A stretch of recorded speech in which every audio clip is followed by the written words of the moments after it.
Salam sejahtera, saudara yang kekasih di dalam nama Yesus Kristus, kembali kita bertemu. Kali ini kita akan membicarakan satu bagian yang sangat fenomenal, apa yang sedang terjadi, masuk dan diliput TV. Katanya Yesus akan datang kembali. Tepatnya pada waktu itu adalah 10 November pukul 3 sore. Ya, flight terakhir katanya. Tetapi kemudian Yesus tidak kelihatan datang, lalu sampai hari ini hari Jumat. Dan juga tidak datang-datang. Begitu ya. Mungkin ditunda karena kerusakan pesawat atau apa, saya juga nggak ngerti. Tetapi fenomena seperti ini berulang kali. Saya ingat betul November 82 ada satu gereja juga membicarakan itu. Gereja itu cukup besar, begitu. Tetapi kemudian tidak terbukti. Tapi sampai sekarang jemaat yang nggak belajar juga masih tetap saja di situ, masih tetap aja ada, begitu. Ya, yang satu lagi, lalu seorang ibu juga cerita pada saya, ada satu pendeta dulu pernah mengungkapkan itu sampai berurusan dengan polisi. Sekarang masih ada di satu tempat, lalu bicara dan terus masih ada lagi, dan masih ada saja yang percaya dan ikut lagi. Heran. Lalu orang mulai tanya pada saya, ini bagaimana Pak? Kok bisa begini? Ya, maafkan saya, itulah kebebalan manusia berdosa. Yang tak mau belajar firman Allah yang hidup, tapi justru mengikuti yang aneh-aneh dan sesat. Ya, sepertinya mereka beragama, tetapi sesungguhnya kecelakaan yang mereka bangun di dalam hidup mereka. Nah, Matius pasal 24 kita akan melihat, Matius pasal 24. Saya akan membaca untuk kita ayat 23 sampai 28. Matius pasal 24, 23 sampai 28. Pada waktu itu jika orang berkata kepada kamu, lihat, Mesias ada di sini, atau Mesias ada di sana, jangan kamu percaya. Sebab Mesias-Mesias palsu dan nabi-nabi palsu akan muncul, dan mereka akan mengadakan tanda-tanda yang dahsyat dan mujizat-mujizat, sehingga sekiranya mungkin mereka menyesatkan semua orang pilihan juga. Camkanlah, aku sudah mengatakannya terlebih dahulu kepadamu. Jadi, apabila orang berkata kepadamu, lihat dia ada di padang gurun, jangan kamu pergi ke situ. Atau lihat dia ada di dalam bilik, jangan kamu percaya. Sebab sama seperti kilat memancar dari sebelah timur dan melontarkan cahayanya sampai ke barat. Demikian pula lah kelak kedatangan anak manusia. Di mana ada bangkai, di situ burung nazar berkerumun. Saudaraku yang kekasih, memikirkan bagian ini sangat jelas sekali sebetulnya. Yesus menceritakan bagaimana di akhir-akhir menuju kepada kedatangannya akan terjadi berbagai kepalsuan-kepalsuan. Nah, Paulus menegaskan kepada Timotius dalam 2 Timotius pasal 3 itu, bahwa sekarang kita hidup pada zaman akhir. Zaman akhir adalah satu zaman ya yang dimana kita ada. Zaman akhir ini akan berakhir yang disebut akhir zaman. Nah, itu momentumnya. Tapi kita sudah pada zaman akhir. Nah, di zaman akhir ini kita memang menghadapi berbagai kemungkinan, kekacauan, kesulitan. Karena memang Alkitab sudah mengindikasikan, bahkan mengingatkan dengan tajam. Jangan sampai kau sesat. Tetapi entah bagaimana manusia memang lebih suka dinabobokkan dengan angin-angin surga dalam tanda petik, yang menggelitik telinganya, menyenangkan hatinya, cocok sama maunya. Itulah maunya dia, dan itulah diterjemahkannya kebenaran. Padahal kebenaran-kebenaran yang seringkali memang menyakitkan telinga kita, mengkoreksi seluruh hidup kita. Dan itulah kesejatian kebenaran. Nah, apa yang akan terjadi dengan itu? Dikatakan begini, lihat pada waktu itu orang akan berkata pada kamu, Mesias ada di sini, Mesias ada di sana. Jangan kamu percaya. Terlalu banyak sekarang orang mengaku Rasul Allah, Rasul Bela, diutus Tuhan lah, inilah, itulah, dan Mesias lah. Ada yang ngaku langsung Mesias, ada yang malu-malu menyebut diri Rasul, ada yang malu-malu menyebut utusan Tuhan satu-satunya. Ya, langsung memproklamasikan dialah agen tunggal Allah. Yang lain-lain itu cuma distributor atau subdistributor gitu ya, atau pengecer, kan begitu. Nah, seperti gini saudara, menjadi sesuatu yang sangat mengerikan, pengkultusan kepada diri sendiri, lalu jemaat pun ikut-ikut mengkultuskan para pemimpin agama, maka mudah sekali kesesatan terjadi. Karena pengkultusan akan menciptakan gelap mata, dan gelap mata membuat kita tidak lagi mempunyai daya kontrol. Dan tidak ada daya kontrol membuat kita terombang-ambing dan mudah disesatkan. Nah, karena itu mari kita lihat, teriakan Mesias ada di sini, Mesias ada di sana harusnya disikapi dengan kehati-hatian yang sungguh. Ya. Saya mengatakan fenomena ini terjadi berulang-ulang sejak abad kedua sebetulnya. Kalau mau baca sejarah gereja, nggak ada yang baru. Ya. Cuma kita yang heran nggak mau belajar. Sampai yang lama-lama pun, yang sudah kuno pun, yang sebetulnya nggak ada kemajuan. Bagi kita yang baca belajar sih, aduh malu amat begitu ya. Ya mbok kalau mau bohong itu lebih maju gitu, lebih canggih kayak gitu. Enggak juga. Tapi yang pusingnya lagi, sudah kuno bohongan itu dipakai ulang, masih ada saja yang ketipu. Persis kayak zaman dulu ada yang ketipu, zaman sekarang pun masih ketipu. Ini yang bikin saya jadi gregetan. Gimana jemaat ini? Kritislah menjadi jemaat saudara. Cintai gerejamu karena gerejamu menyuarakan kebenaran. Artinya gerejamu itu gereja di tempat mana kau bergereja. Karena kau sendiri pun gereja. Tetapi jangan mau kau dipecah-pecahkan oleh gerejamu. Ya, jangan mau, kecuali memang gerejamu mengkritisi gereja yang sesat. Nah, itu penting itu. Harus malah. Ya. Tetapi kalau cuma ambisi pribadi, jangan. Yang berikut, jangan juga saudara bertahan pada gereja yang sudah menyelewengkan kebenaran untuk kepentingan diri atau kelompok. Ya, orang-orang itu mesti ditelanjangi dengan jelas. Kenali dengan baik-baik. Itu kata Alkitab. Nah, oleh karena itulah, jangan kamu menjadi percaya. Karena bentuk-bentuk pengakuan-pengakuan yang aneh. Pengakuan-pengakuan yang tidak logis. Loh, bagaimana tahunya, Pak? Sederhana saja. Alkitab mengatakan, ya, pergilah ke seluruh dunia, baptislah murid mereka dalam namaku, ajarkan mereka kehendakku.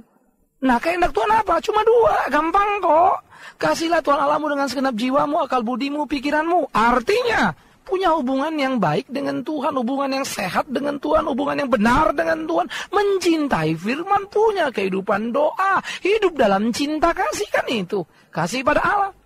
Tapi itu sangat personal relationship, ketat sekali, pribadi sekali. Tapi ada yang kedua, kasihlah sesama manusia seperti dirimu sendiri.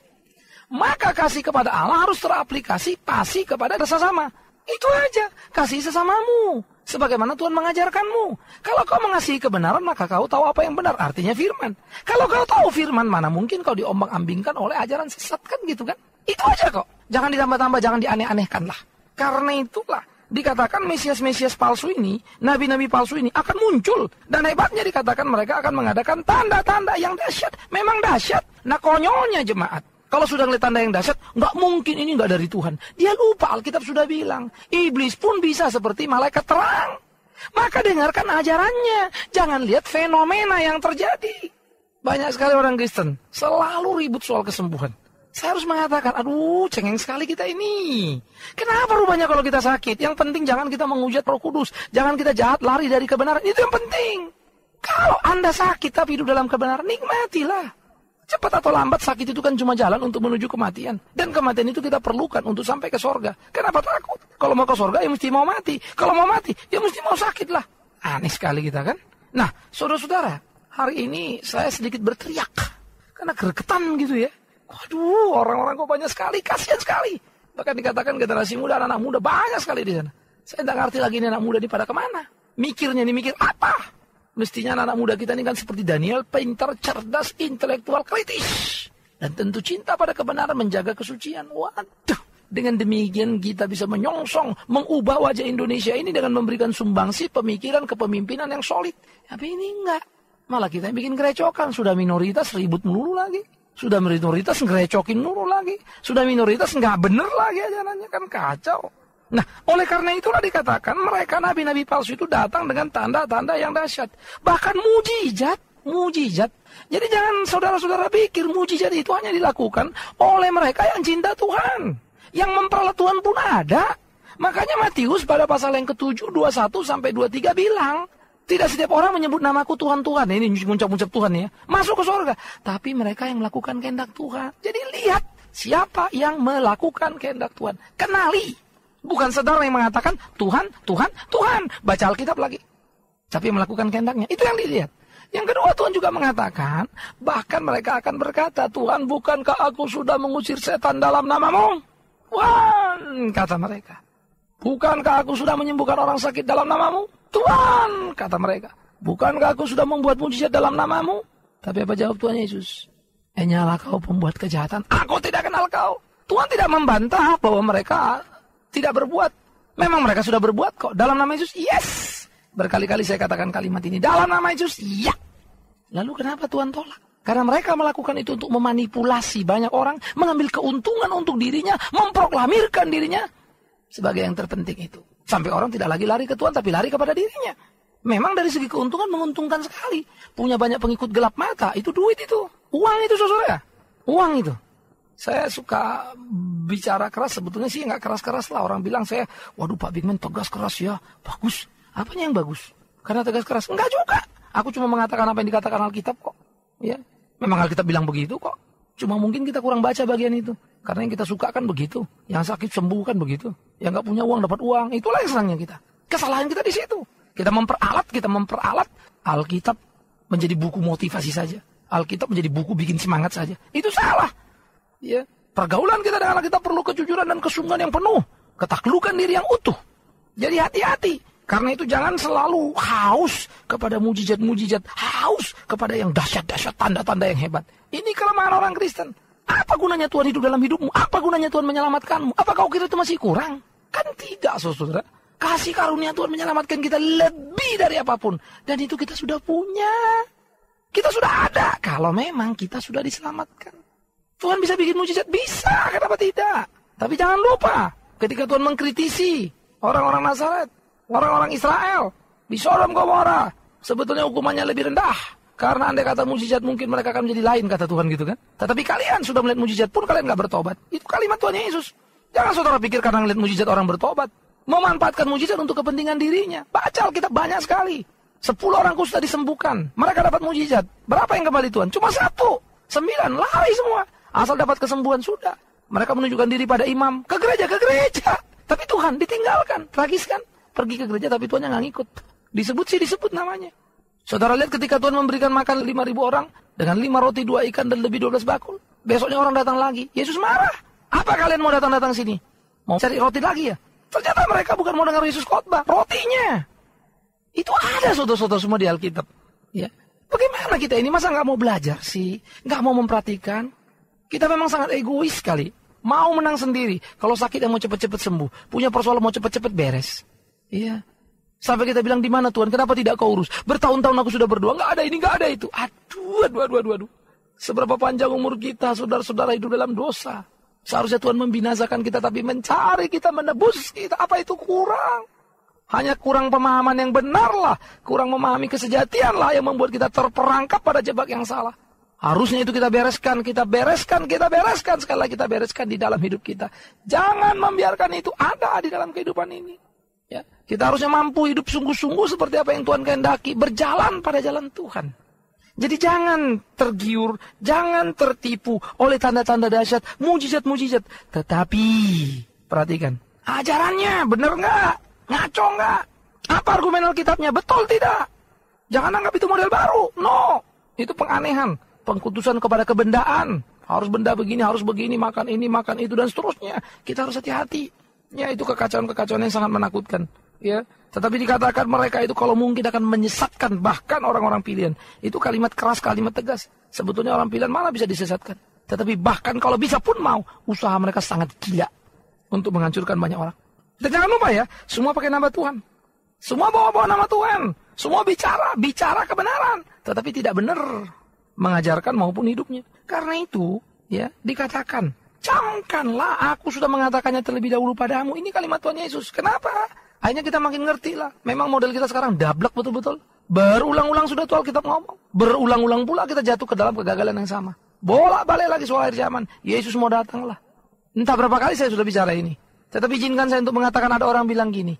Yesus kan berkata, tidak ada seorang pun yang tahu kapan waktunya. Lalu dia bilang gini, memang waktunya nggak tahu. Yaitu jam berapa, hari apa. Tapi kalau tahunnya tahu, tanggalnya tahu.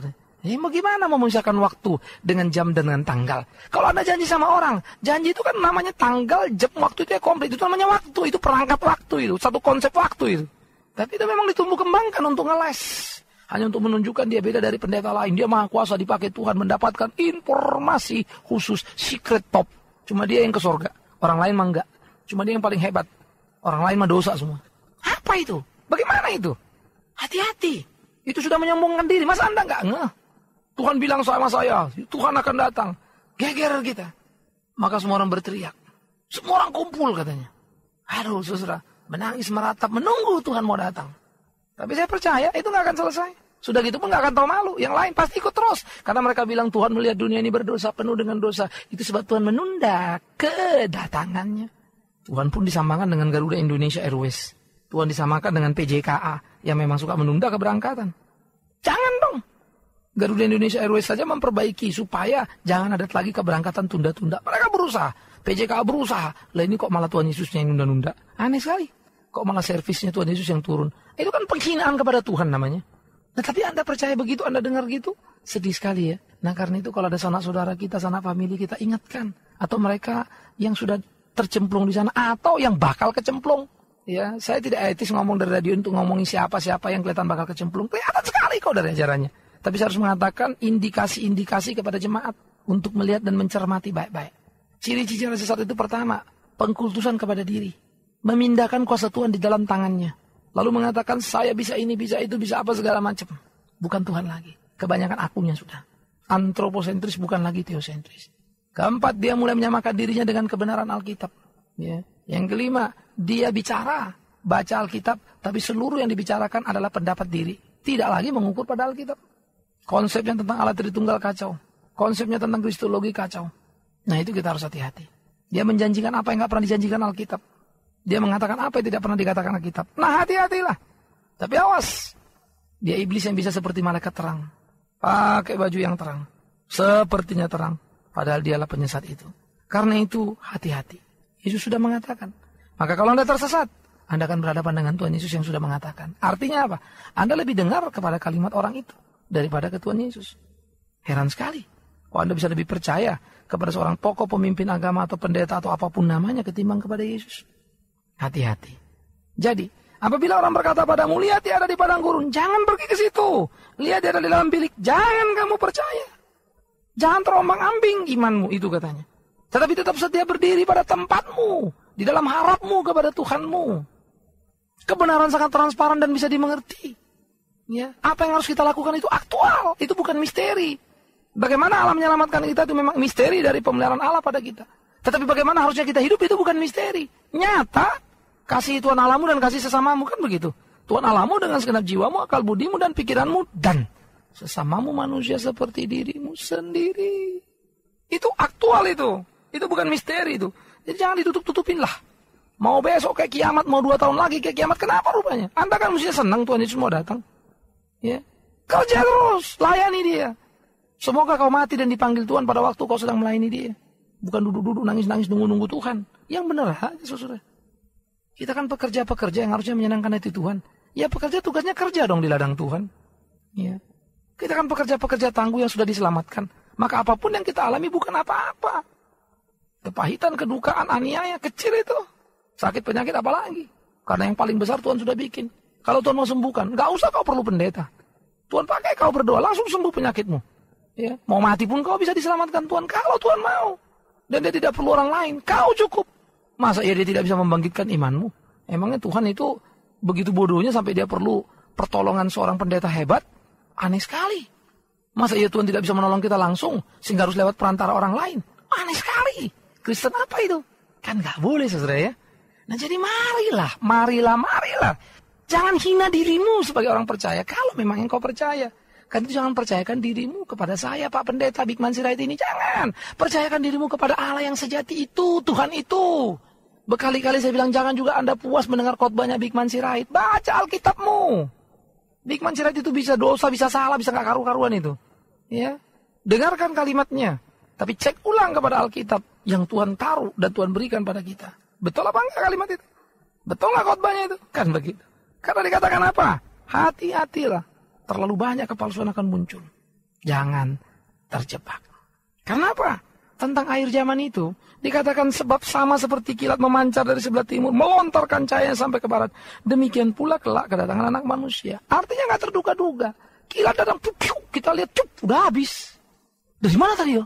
Bukan begitu. Karena cepat sekali kilat. Apa Anda bisa menangkap kilat? Jago banget. Apa Anda bisa menduga, menghitung kilat? Hebat betul. Ya. Cepatnya seperti cahaya. Selesai. Itu berapa kilometer per jam udah gak tahu lagi kita. Itu kan kecepatan cahaya. Dari ujung ke ujung, plong, gitu kan. Sekejap hilang. Gak ada yang tahu. Gak ada yang bisa menduga. Karena itu kalau ada orang bilang sekarang begini, bulan segini, ada segini datang. Itu berarti kan saudara lebih percaya pada orang itu daripada pada Tuhan Yesus yang sudah bilang. Gak ada yang bisa ngitung. Tentang kedatangan itu gak ada yang tahu. Bagaimana? Makanya dikatakan di dalam pembicaraan-pembicaraan seperti itu, Tuhan mengingatkan bagaimana kedatangannya menjadi sebuah misteri yang tak perlu kau pikirkan, tetapi ada tindakan aktual yang perlu kau kerjakan, yaitu percayalah kepadanya, lakukan apa perintahnya. Makanya dikatakan pada ayat 36 dalam pasal yang sama, tetapi tentang hari dan saat itu tidak seorang pun yang tahu.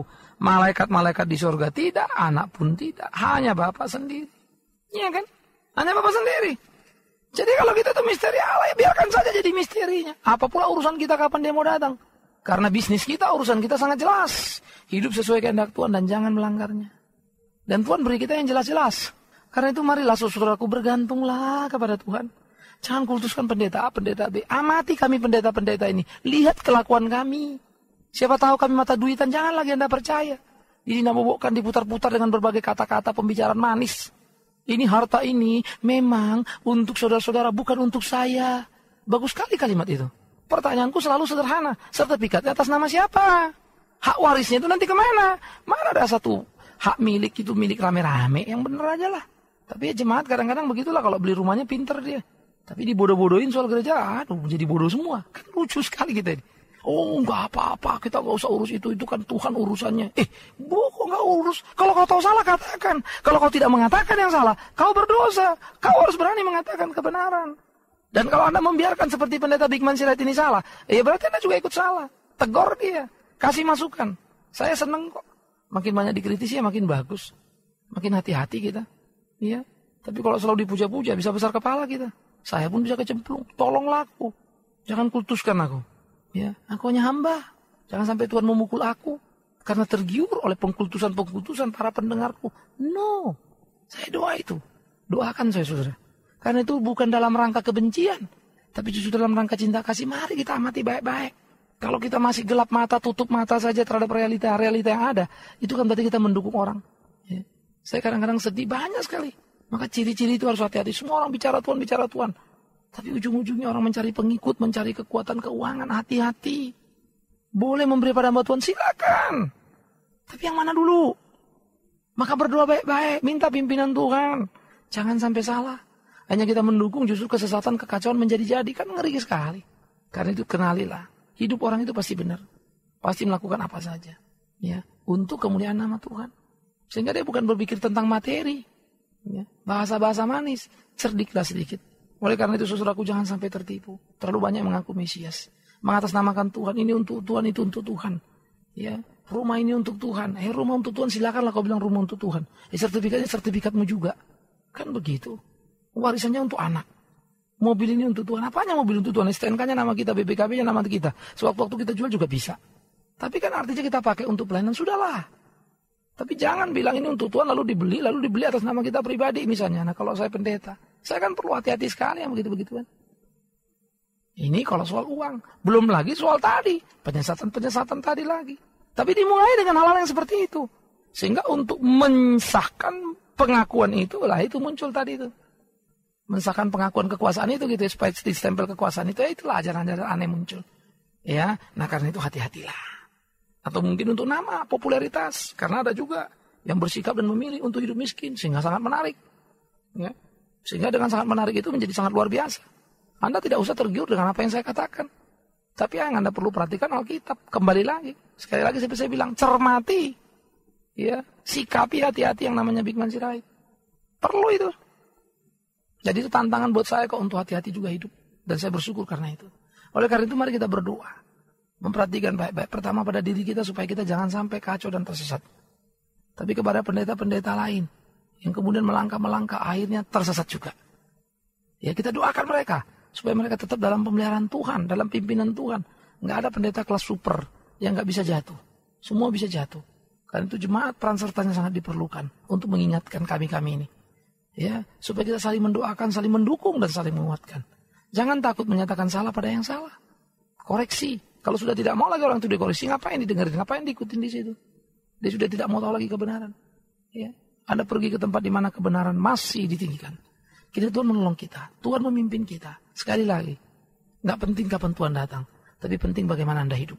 Jangan dengarkan katanya sekarang, besok atau kapanpun. Ya, Tuhan menolong kita menemukan kesejatian ini. Bagaimanapun aib sudah terjadi. Kita ditertawakan oleh banyak orang. Itu disiarkan oleh media. Oh orang Kristen aneh-aneh terus. Yang inilah yang itulah. Aduh sedih. Camkan itu baik-baik. Ya, ratusan ribu bahkan jutaan orang Indonesia sudah tahu peristiwa itu dan mereka bukan Kristen. Mereka sedang mentertawakan kekristenan. Ini yang kita mau. Saya kira kita sudah mendugakan hati Tuhan bukan? Mari cek diri masing-masing. Tuhan menolong kita, meneguhkan kita. Jadilah agen kebenaran yang sejati. Amin. Kita berdoa. Tuhan, terima kasih. Kami harus mengaku padamu. Kami kacau dalam hidup ini.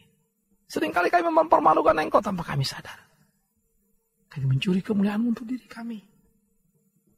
Ampuni kami, Bapa. Kami mau hidup pada jalan-Mu, melakukan kehendak-Mu.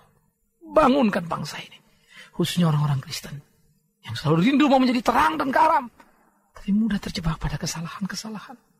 Tak mampu menghargai kebenaran firman-Mu secara utuh. Semuanya terjebak mencari kepuasan diri. Karena itu ingatkan kami.